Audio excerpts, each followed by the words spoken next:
So here we've got part of a table which appears at the end of the document. It's called APEASE. That comes from the title of the columns: acceptability, practicability, effectiveness, affordability, spillover effects and equity.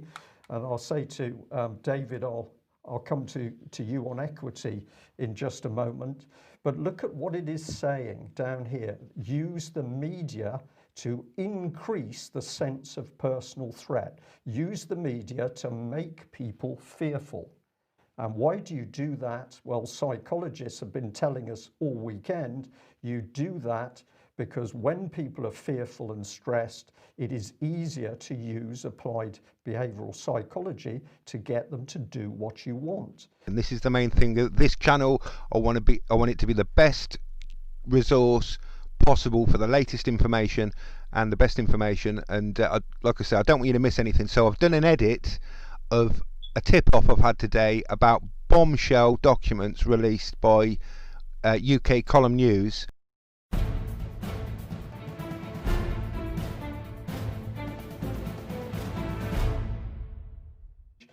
And what have we got to report? Well, we were given 2 days ago an internal document from SAGE, and let's have a look at what it is talking about.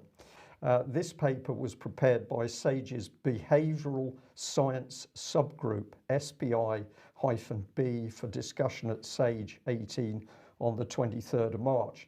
Now, we've taken some damning excerpts out of this document, but it's real, and my goodness, this is so dangerous. So here's the government talking about persuasion, perceived threat. A substantial number of people do not feel sufficiently personally threatened. It could be that they're reassured by the low death rate in their demographic group, although levels of concern may be rising. And what does it go on to say there in bold? The perceived level of personal threat needs to be, quote, increased. But I'm struggling to see how this is not a direct psychological attack on everybody in this country. It is, Mike. It is a direct psychological attack. And if you look at the number of charities and organizations saying that we've got an increasing mental health problem in this country, people are stressed, people are, some of them, in suicidal position. This is the British government using applied behavioral psychology inside the COVID science group to make people frightened so that it can put its agenda in place. When we get to the end of this document, you're not going to believe what it says. But let's move on. I've been tipped off here on Hitchens' blog. Thank you for Peter Hitchens for tipping us off here.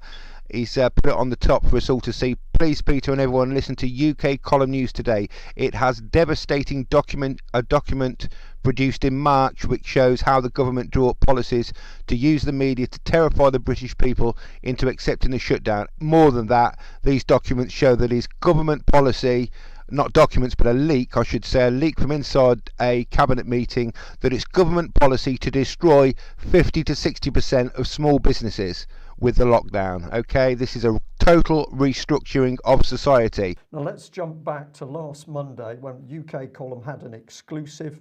Whistleblower at pretty high level in Westminster had told us that the whole thing about lockdown is that the government did not want to release lockdown because whilst the population are locked up, it gave the government the opportunity to repurpose government. So it was an extraordinary, lockdown was seen as an extraordinary opportunity not to reopen 50 to 60% of what each company does. And then it said, so why reopen schools, care homes, coal-fired power stations? Don't reopen any of them. They are garbage. They're yesterday's technology. They're polluting. They're toxic. They're badly organised. You don't reopen them. And the individual went on to say that if huge amounts of money was to be brought to bear, £240 billion, increasing debt by 7 times, it was pointless reopening all the old stuff. Now was the time to, quote, reinvent society.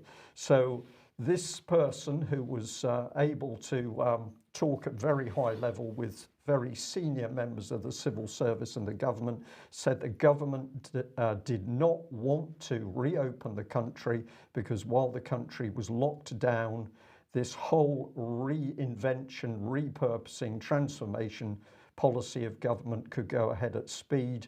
Just ran this through Redwood. He knows all about the 322 people, and I've put just watch, total joke, John, as he knows. Just watch today's UK column news. So we have the most revolutionary communist government ever, and they are called Conservatives? Question mark. Yeah, it has devastating document produced in March. And then I put the 22nd of March, 322. But we're going to now say that Boris Johnson is coercing the UK public to accept COVID-19 house arrest, because that's what it is. It isn't lockdown. We're locked up in our houses. And if you're elderly, you're going to be locked up in your house for many months to come. Now, the coercing is not UK column words, as you'll see in a minute. But just so that we know what coercion is, it's the practice of forcing another party to act in a, quote, involuntary manner by use of threats or force. Now let's take our minds back to this diagram, which UK column produced, showing that Bill Gates was absolutely central to every single piece of policy around COVID lockdown and the desire to get those vaccines in. And you've just shown, Mike, that they are still after getting Bill Gates vaccines to everybody in the country before we're free.